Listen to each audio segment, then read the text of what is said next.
Hey everyone, this is Chris, and you're listening to One Cross Radio.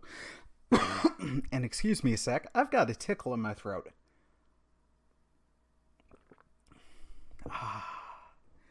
Chamomile tea with honey is wonderful.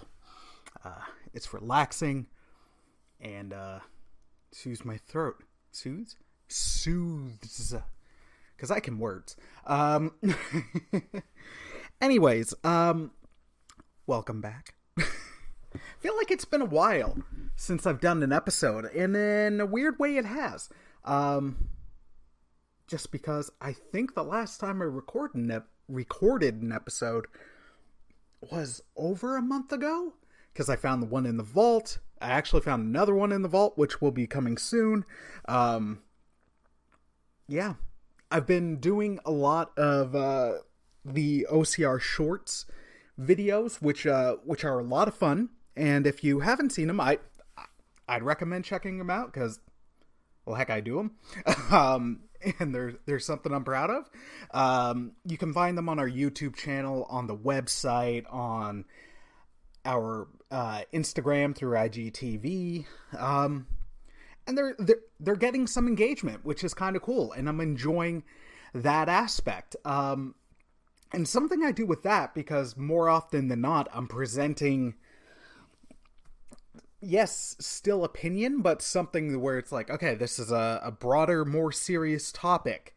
So I've got to have something directly to reference to, i.e. when I did the conversation about online censorship, because people will often point to saying the right is more censored online. You can Google search and find out that that's not accurate. The case is, though, because on right content, especially extreme right-leaning content, gets shared much more than even the most left-leaning content, and sadly the most centrist, calmist, even-handed stuff doesn't get shared the least, because it gets shared the most and it has more visibility. When it gets taken down, a lot more people notice that, so it creates the impression. So I like adding context. I like exploring that, and if I'm giving my opinion, outside of stuff where it doesn't need to be informed, like if I'm talking about a show or a movie, like, yeah, I love knowing all the information, but that's subjective taste. It doesn't need like research and homework and like, all right, what are the actual facts about these things? And that's kind of what I'm bringing to today's episode. Like, I'll be honest, I've spent the last, I think, hour and a half researching and getting links open. Now, I'll also do a quick disclaimer. When I say research, I mean in the high school way. Like, you find your books, you cite them, and all that. Not research like, hey, these are people who went to school for this for years. It's not that level. It's, I'm a dude on a computer. So, yeah. But before we jump into today's episode, I do want to shout out our patrons, Nathan and Bex. You both are wonderful. You're awesome. And thank you so much for supporting us. Heck, you guys helped me get tea for today, and I really appreciate that. All right, listener, and if you feel you can support us like Nathan and Bex do, please head over to our Patreon. It's patreon.com/onecrossradio. We have a number of tiers starting as low as $2 per month. Which, if you're down in America, it's gonna be even less, because this is in Canadian dollars, and our dollar isn't that bumping right now. But we have 5 tiers. There is the tea provider, the coffee provider, the breakfast provider, and it won't open the other 2. I know I've done a joke.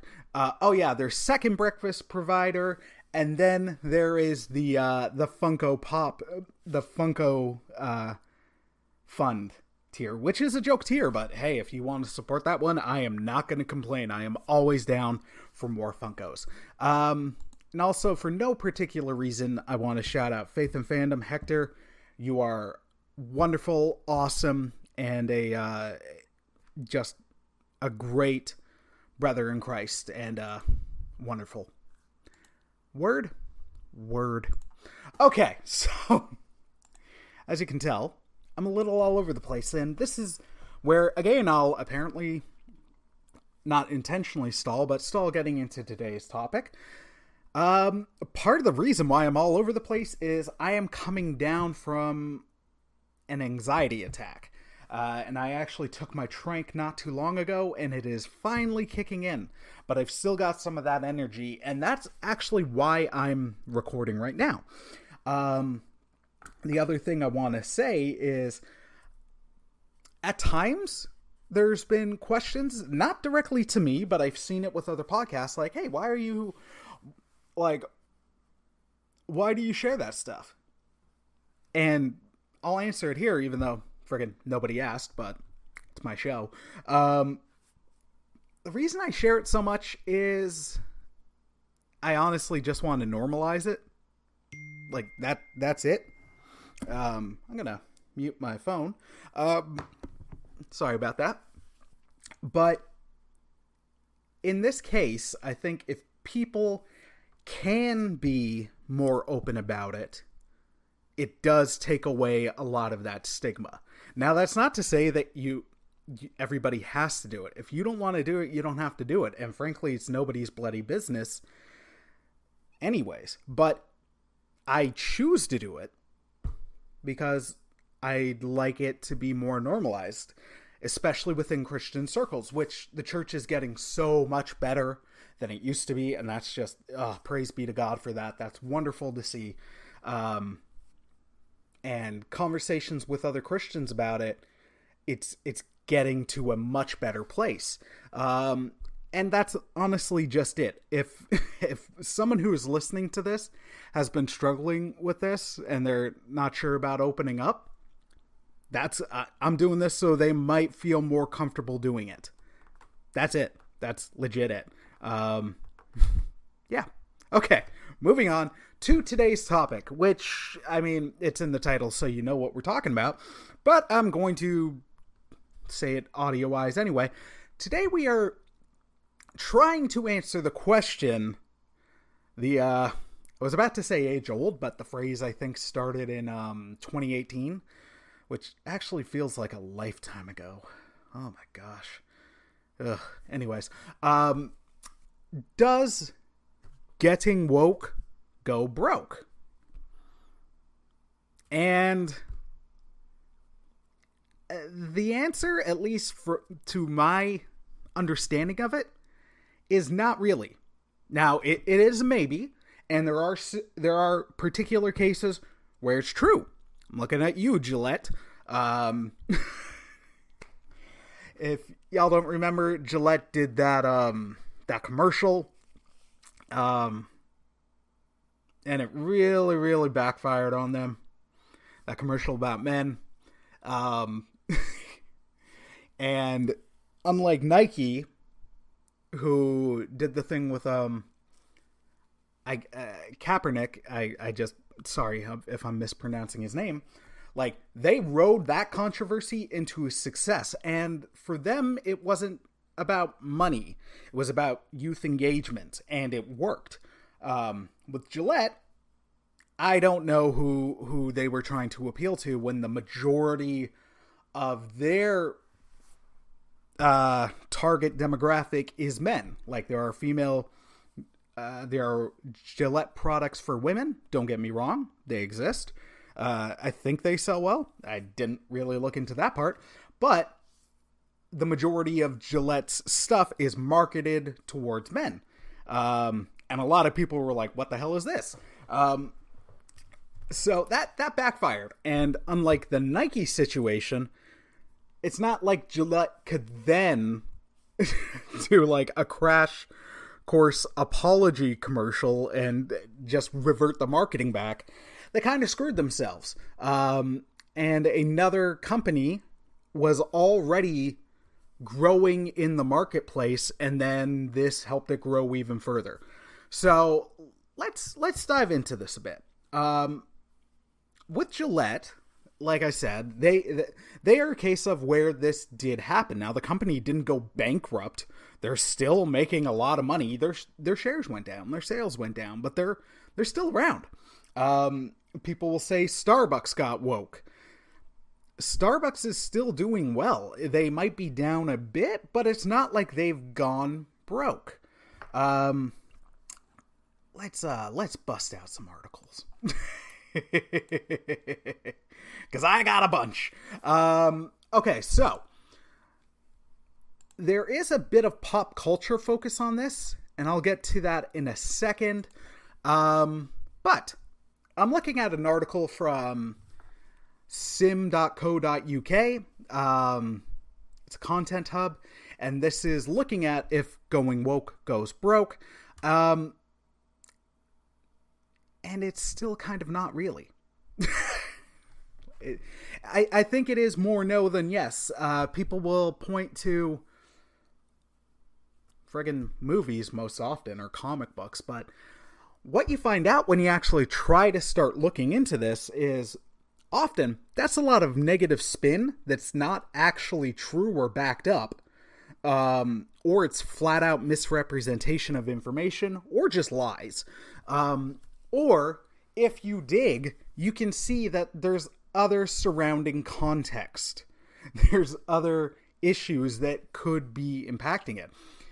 Again, with Gillette as the example, just for now, because I want to move into the pop culture stuff, yeah, that advertisement blew up in their face, but they are not the main, they're not the only giant brand within that sales realm. Harry's and Dollar Shave Club, their sales have gone up. Yeah. And an interesting note about them is they did a long form video looking at toxic masculinity that fought gender stereotypes and evidently genuinely sparked conversation around what it means to be masculine in the modern world. So that's interesting. Part of it is how you do it and how you engage. Yeah. Now, other people will ask, and you can look at Nike again as an example, Starbucks and other people. Let's see, where is that one? Sorry, I've got a bunch of links open because there were good articles and I've lost it. Okay. Nope, that's not it. I am so sorry. This is from Quillette.com from last year, but it's looking at many companies base their decisions on certain things. So, according to a Sprout survey of 1,000 U.S. customers, 66% of respondents said it was important for brands to take a public stance on social and political issues. In fact, 78% of liberals and 52% of conservatives agreed with this. But it's not just political partisans. One report found that 58% of millennials, 55% of Gen Xers, and 51% of the baby boomers wanted brands to invest in causes they care about. So, a lot of people will argue like, oh, they're just virtue signaling. That's not the case. They are trying to fulfill what the market is requesting, what the majority of their market is requesting. Starbucks in particular, it is an interesting thing because almost half of their yearly revenue comes from customers between the ages of 18 and 24, and 25 to 40 respectively, because age demographics get broken up differently. So there are reasons why these things happen. Oh my gosh. Anyways, sorry. Now let's dive into the pop culture stuff. And I'm going to link this article in the description because it words this much better than I can. Let's dive into some movies, shall we? Because that is actually what sparked my desire to do this.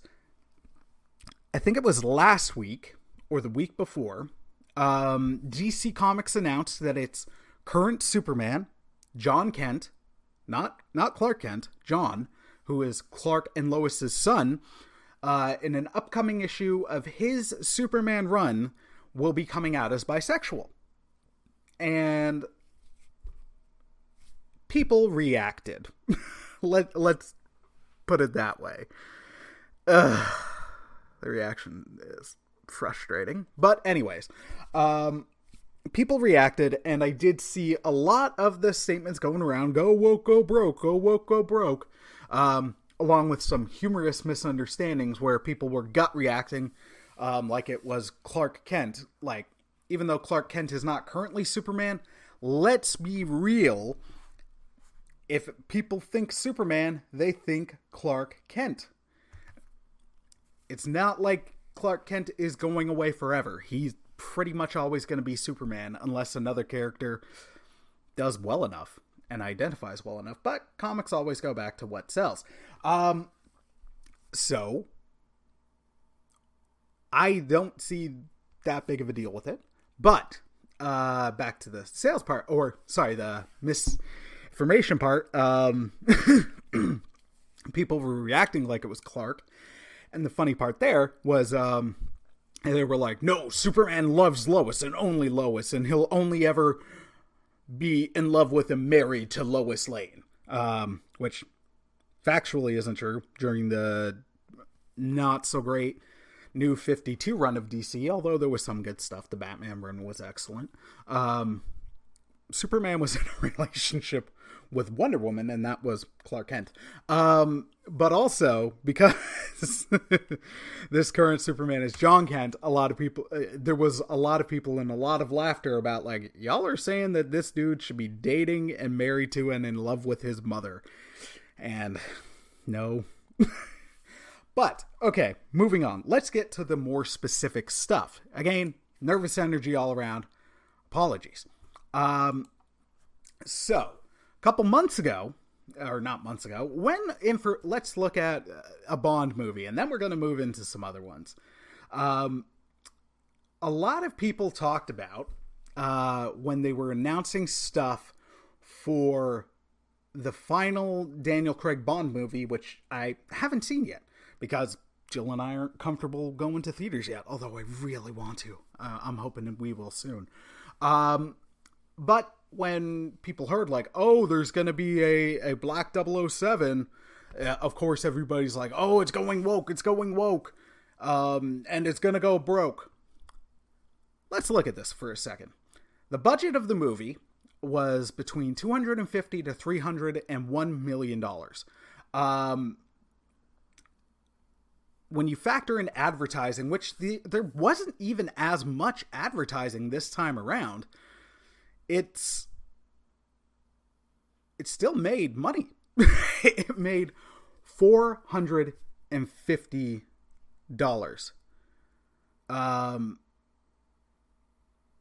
Wait, what? No, not 450 million. Wait, is that true? Yep. Okay. So it's made $450 million. So it's made its primary budget back. Now, there were some other things, like movies within the past 2 years are an interesting phenomenon because COVID, because the pandemic. Now, the movie, as I'm reading this now, I might be interpreting this wrong. It hasn't made its budget back, but also its production and promotional costs. Actually, no, then it has made its budget back. I don't, that doesn't make any sense. Anyways, sorry. Clearly I'm prepared. I'm going to go with, it actually has made its budget back. It's made it not hugely, but it's against the budget and promotional cost of $350 million, and it's made worldwide box office of $450 million. It's made $100 million. That's not a huge runaway success, but again, there's a lot of factors going into it. And critically, it's doing quite well. On Rotten Tomatoes, 84% of critics gave it, it's based on 339 critics. It's got an 84% approval rating, and then with an average rating of 7.5 out of 10. And as far as I know, the audience score is pretty decent, and it's gotten a number of rave reviews. Sorry, I'm clicking and I'm losing my spot. Another example we can look at is Shang-Chi. And this is where we're getting into stuff that I really, really, really find annoying. Because there's channels on YouTube that have way more audiences than they should have, that are all about the rage bait, clickbaity stuff like, oh, we gotta do stuff to get our money back, like, get our clicks, which is where you get a lot of the direct misinformation, the innuendo, the outright lies. With Shang-Chi, you can even find unfortunate memes where it's, hey, we've got all these pictures of with tears and it's a flop and all that, which is not remotely true. Again, when we look at the box office, its budget was 150 to 200 million. And then let's even add in, I don't know, most advertising is in the area of 50 to 100 million. So then we're up to 300 million. Its current worldwide box office is 414.3 million. It broke Labor Day weekends. It broke trends. It's one of the most successful movies of the year. And that's saying something, again, considering COVID. Like, people would try to point at Black Widow, which is its own kettle of fish. I enjoyed the movie. It's all right. But even that wasn't a box office failure, but a lot of its financial success came from the streaming side. We're not at the point with everything just going exclusively to theaters, and a lot of people are nervous. They are nervous. So the fact that even on its opening weekend, Labor Day weekend, it broke records with 90 million at the box office, and critically, it's doing well. So I don't understand how people can be saying like, oh, Marvel, the MCU's going woke, so it's going broke. Bruh, that ain't the case. The least successful MCU film is still 2008's The Incredible Hulk. And personally, I think a lot of the negative, like the reason that didn't sell too well was it was in a summer of packed movies. Everything. Like that summer you had Prince Caspian, Indiana Jones 4, Iron Man, The Incredible Hulk, I'm sure something else, and a little film, not sure if you've heard of it, called The Dark Knight. Like everything was sitting... Almost swore. Not actually, but it sounded like it. Everything was sitting in the Dark Knight's shadow. Sitting in shadow. I need to separate further. Because then you almost get a certain bad word. Okay, I'm still recording. Good. Like, everything was working against it. And, I mean, the Hulk's first movie outing, 2003's Ang Lee's Hulk, sucked. It crapped the bed. I understand that this opinion is subjective, and I'm sure some people liked it. I feel, in a way, like we were watching different movies, because there was nothing there for me to enjoy. But if you enjoyed it, power to you. But it did not leave a good impression. And also, it was unclear. Like, let's be real here. You didn't know till the post-credits this was part of the same universe as Iron Man. So, not only was it coming off the heels, like, 5 years later after a terrible movie, it was also, people weren't sure, is this a sequel? Is this a reboot? What is this? And it didn't do much to distinguish that. That worked against the Incredible Hulk. I mean, people will point at friggin' Captain Marvel and they'll be like, oh, it's woke, which I agree. And it gets too heavy-handed. And Captain Marvel is one of my least favorite movies. Not because it's overly woke, because I think it's bad. And here, to be fair, I can point to some movies that didn't do well, where people were like, oh, woke went broke. The Paul Feig Ghostbusters movie. Although there are an audience of people who like it. Again, power to them. I actually haven't watched the movie because it doesn't appeal at all. It just doesn't. And like, the marketing for that was not that great. There's a lot of reasons, but the general consensus is it was a bad movie. And I think that's why it didn't do too well. My issues with Captain Marvel, I've talked about on past episodes. I didn't think it was written very well. It didn't give the character any room to actually react or grow or do anything. I don't like that movie. But it made a lot of money at the box office. Like, when people are saying the MCU went woke and it went broke, that's just factually, demonstratably not true. Like, they'll compare it to friggin' Infinity War or Endgame, but yeah, it's Infinity War and friggin' Endgame. They are exceptions. Like, those are event films that were built up to over 9 and 10 years. Friggin' 20 movies. A one-off like Captain Marvel, which I know we're getting it too, but a one-off, it's not in the same ballpark. It still made a lot of money. It did. And now I'll quickly also touch on comic books. Because this has been something that's been going around. I'd in a way say longer in comic books than it has been in, with the MCU, with movies and all that. But, sorry, here we go. With comic books, Marvel now went really broad and diverse, and there was mixed results.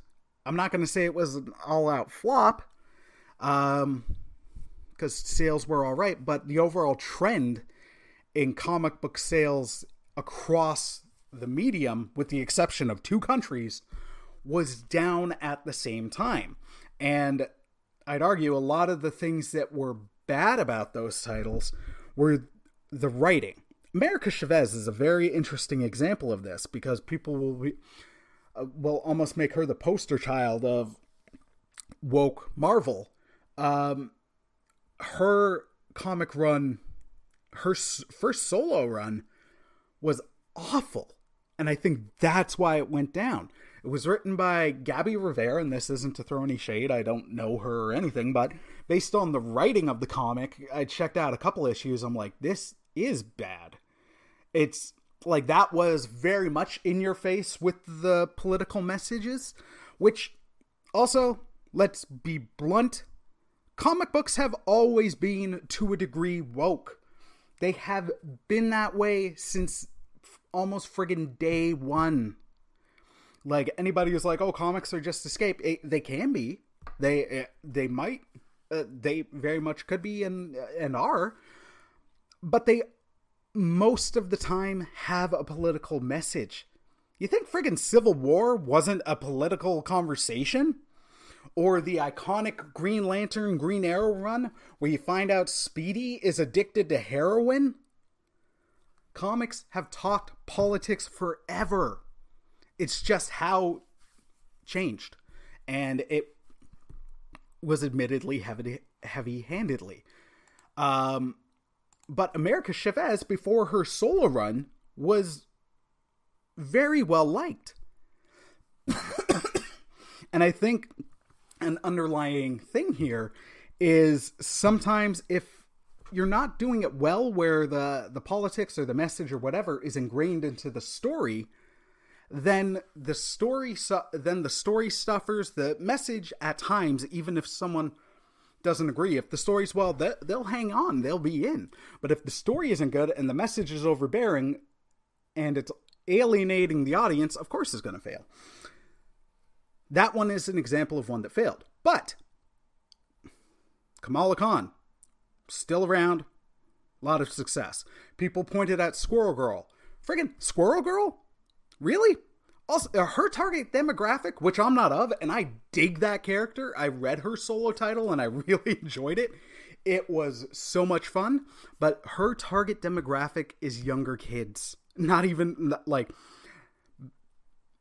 kids to early teens.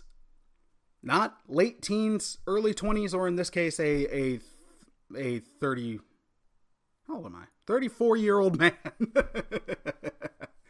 Like, of course you're not going to buy it. And of course, as they're rolling it out, you're going to be like, oh, look at the sales of that one. You're not the demographic. Based on the demographic, its sales were all right. But just some quick facts about the comic book industry. It's globally worth approximately $7.14 billion. The industry witnessed a 37% decline in sales due to COVID-19. Interestingly enough, last year, sales were up I think about 9 or 10%. But overall sales across the world, I was about to say country like Canada, but I meant the world, were down. Comic sales are not what they were in the 90s. They just aren't. And this is, when I mentioned earlier, the two countries, it's Japan and Korea. They are the biggest contributor to the global comic book industry worth. Japanese manga industry's sales value is approximately $5.6 billion. That's more than half of the 7.14. And the manga industry suffered due to the pandemic, but only by 8%. The point is, when you look at comics across the board, sales are going down. So when you come across somebody who's just blanketly stating with comics or the MCU, oh, go woke, go broke, dive a little bit deeper, look into the content of what they're saying, because you can probably push back. I've even seen people try to compare like a friggin' small movie. I can't remember. Now I can't remember. But it was like, oh, this didn't do well against Spider-Man. Well, yeah, but Spider-Man does Spider-Man numbers. Like, you gotta look at, where does this movie fit?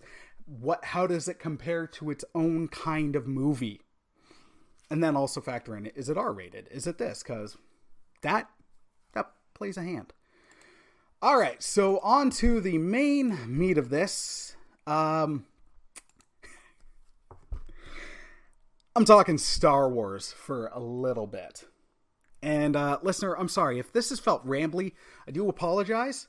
Like I said, I'm trying to get around this anxious energy, and I'm powering through. I'm not going to give up. But let's talk Star Wars for a sec. Because Star Wars, I've seen so much of this. And again, it's just demonstrably factually not true.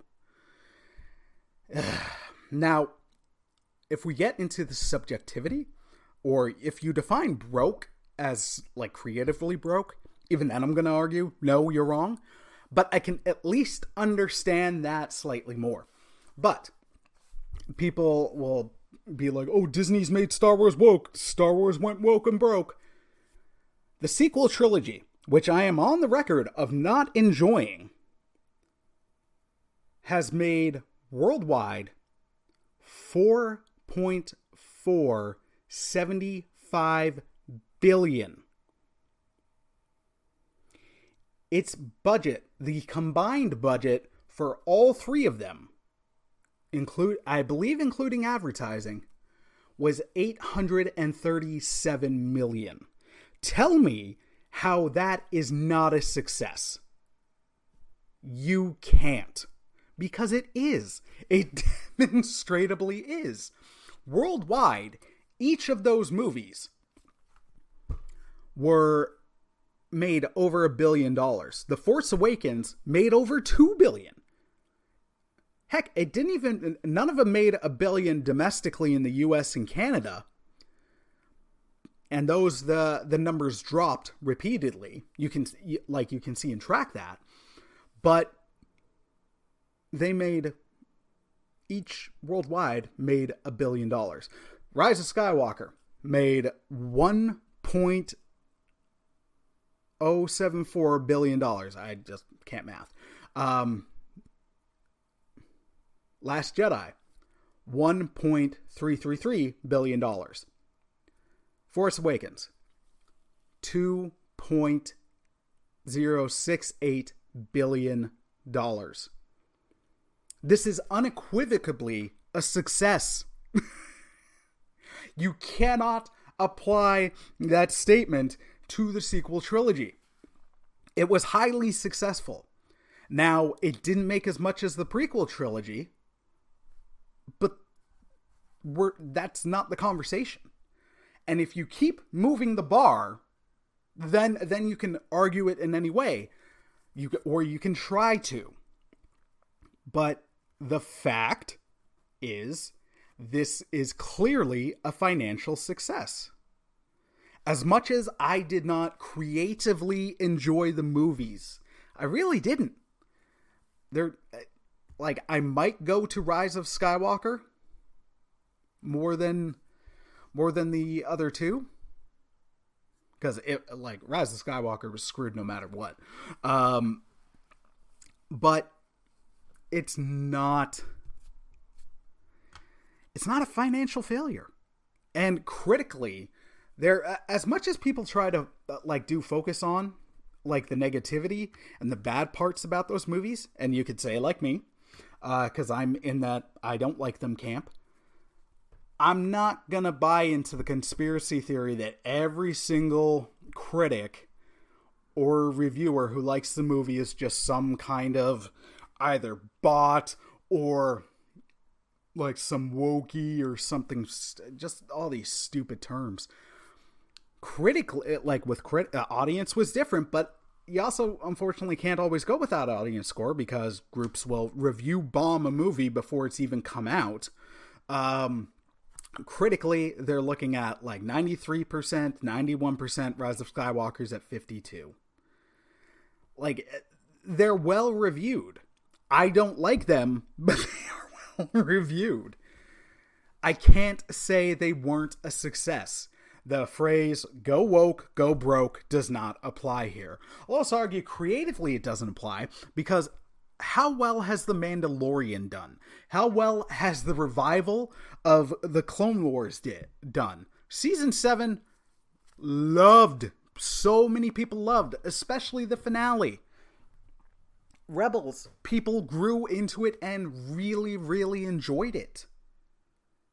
The straight up Star Wars comics, they've been selling well, especially for comics in this era, in the time we live in, where sales are down and most of it's digital. And a lot of that also has to do with, because of the pandemic, comic shops are closing, so of course physical sales are going to be down. When you look at the context, you can see this phrase doesn't hold much water. And the final one I'm going to point out with Star Wars, evidently I'm working myself up, is The High Republic, which a Future from the Vault episode is actually about the first novel in that series. I remember that coming out. People were being like, oh, Star Wars is hugely woke now. This is Kathleen Kennedy's pet project, and it's going to be terrible. The majority of people who've actually been reading the comics, reading the books, have enjoyed it. Like, I've seen so much more positive response than I have negative. The most negative thing I've seen is people being like, it's kind of bland. I haven't seen anything of people being like, this is the worst, outside of these niche channels that get clickbaity and just annoy the crap out of me. And just to throw some slight more figures at you. So the debut novel, Light of the Jedi, was the #2 best-selling novel on Amazon and #1 on the New York Times bestseller list, staying on that list for 4 weeks. The other novel, A Test of Courage, which I believe is a young adult novel, actually no, it's focused at middle grade students, was also #2. It debuted on the same day. The third novel, Into the Dark, gained similar success by debuting #1 on the list for young adult hardcore novels. Hardcover novels, not a hardcore. Oh, goodness, Chris. With the comic books, the first 2 issues of the comic book series were the best-selling digital comics on Comixology during the week of their release. The first issue sold over 200,000 physical pre-orders to comic shops, which prompted Marvel to create a second printing of the issue before its official release, and then they had to reprint it a further 3rd and 4th time. These are doing financially well. Like, again, the creative side is subjective, but if you look at the fan opinion and the general consensus is people are enjoying it. I think I've read one of the comics, but I've read the first book through the Light of the Jedi audiobook. Like I said, that From the Vault episode is coming. I'm listening to the second official adult one, and I'm really, really digging it. Like, I'm enjoying this era. Now, with all of these, with the creative side, it's subjective, but there's a lot of reasons that go into this. So, do I personally think the phrase "go woke, get woke, go broke" holds much water? No, I don't. It's clickbaity, it's political, and I find actually disingenuous.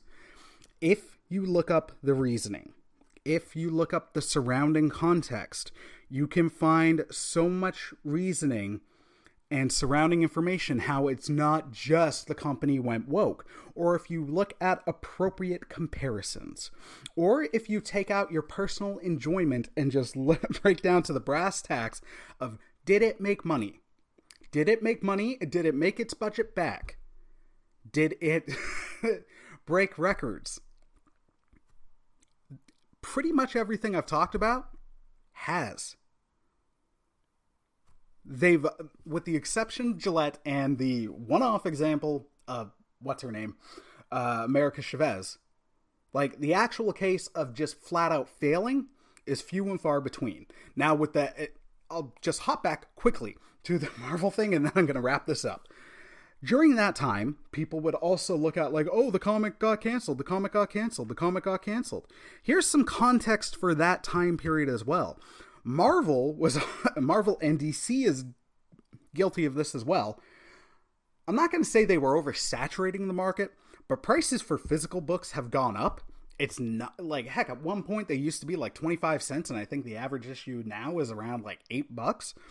The costs have gone up. The amount of series they are working on has gone up. So they're not oversaturating the market, and diluting might be the wrong word, but as they're putting more content into a market and starting new series and all that, of course books aren't going to sell as well.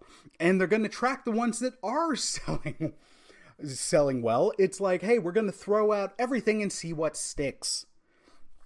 So did it go broke because did a title get canceled because it was too woke? Possibly. But it's also quite probable that one of the 15 Spider-Man titles, he doesn't really have that many titles, but you get what I mean. He's got a bunch. One of those was selling really, really well. Same with Batman. There's a lot of context going around that shows, is it because they went woke? Nah. Okay. All right. I'm hopping down. I don't think that was a soapbox episode, but some of this stuff just generally annoys the crap out of me. I don't like bad faith statements. I don't like bad faith arguments, especially when a lot of this stuff you can find in under an hour and a half. You can find within 3 minutes. So I'm not trying to convince anybody, by the way, to like any of these things. You don't have to like them. And here's something simple. If you don't like them, don't buy them. Don't read them. You don't need to rage read something. If a comic goes in a direction I don't like or I don't enjoy, I stop reading. If a movie franchise goes in a direction that I don't like, I watch the ones I do like, and I don't let my dislike of the other one ruin it for me. I focus on the stuff you enjoy, man. It's that simple. But yeah, I wanted to talk about this because it's something that's always bugged me, but it's especially been bugging me more. And for whatever reason, it especially bugged me when I saw that Superman thing. That Superman thing's probably going to be another episode for another time because the reaction is its own discussion. And I was not happy about that, especially with certain groups. For reasons that, all right, I saw, again, not all Christians, this isn't the church, but I saw certain Christian groups that are outside of the rage groups, the one that I normally see, reacting in this way, the aggressive way, the dismissive way, and all that. And that really bothered me because I don't see any of going through the comments. I'm like, I don't see Jesus in any of this. I don't. And that really bothers me. I've said, if you're a Christian and you're listening to this, I've said it on a number of the OCR shorts. People are watching, man. You don't have to be a Christian for people to be watching you. But people are watching. And how you act, how you react, the tone you say things in, people notice that. And they associate with the church. So how you act and react to things, how you present things, that has a direct impact. It's hugely important. It is vitally important. If you start looking online, how many people were believers and walked away and became disillusioned because of church mistreatment or fellow believer mistreatment, the stats are bad. They're not good. They're not good if they're low. They're especially not good with where they're at. So, to the believers, measure yourself before you react. I did an episode about speaking the truth in love. You can disagree with a direction and you can firmly state why, but check your motives, son. What are your motives? Doing this episode, you could be like, Chris, what are your motives? And it's not to be like I'm better or wiser than anybody. Because, friggin', if you know me, you know I don't think that. But I'm just sharing some knowledge and hopefully some insight. So to believers, especially, how we interact with this stuff, especially if it's something we don't like, we got to check how we act. I can't remember who said it, but the quote, it's even in that wonderfully famous DC Talk song, Like, the greatest single cause of atheism in the world today is Christians who acknowledge Jesus with their lips and walk out that door and deny him by their lifestyle. That is what an unbelieving world simply finds unbelievable. And a lot of us in the church will be like, okay, so if we lived like the world, which is against how God expects us to live, which, again, that is a whole separate episode, and there's a lot of context that you can't include in a 20-second summary. They'll be like, okay, so if we're doing that, then that's it. And yeah, there's some of that. I'd argue that it's as we're preaching about grace and love, and there's firmness in there. Love isn't always just hunky-dory. There's pain with love. But as we're preaching all of that, and we're showing next to none of it, I think that's a huge impact on that. And so we got to get better. We got to get better on it. And I kind of hate that I said that, because that's just the go-to, do better. But we got to work on that. We really do. We got to improve. And people in nerd circles, y'all got to improve too. Everybody's got to improve. People suck. What a fun note to end on.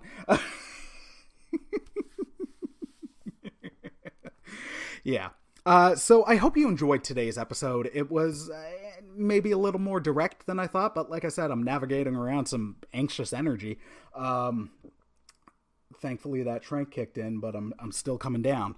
But yeah, I hope you enjoyed today's episode. I hope you're being safe, and I do hope you are being kind to one another. Please. Everything is so frustrating these days, man. We got to treat each other better. We really do. All right. I'm going to hop off. All that being said, hope you have a wonderful day. I hope you heard my heart. If you got any feedback or challenges, honestly, email me, 2099 onecrossstreet@gmail.com. Drop me a line. I'd love to chat. Yeah. Hope you have a wonderful day. Thank you for listening. Please share if you can. All that jazz. Hit that like and subscribe button. Smash that. Whatever. This ain't YouTube. Have a wonderful day. Take care. And God bless, my friends. Peace.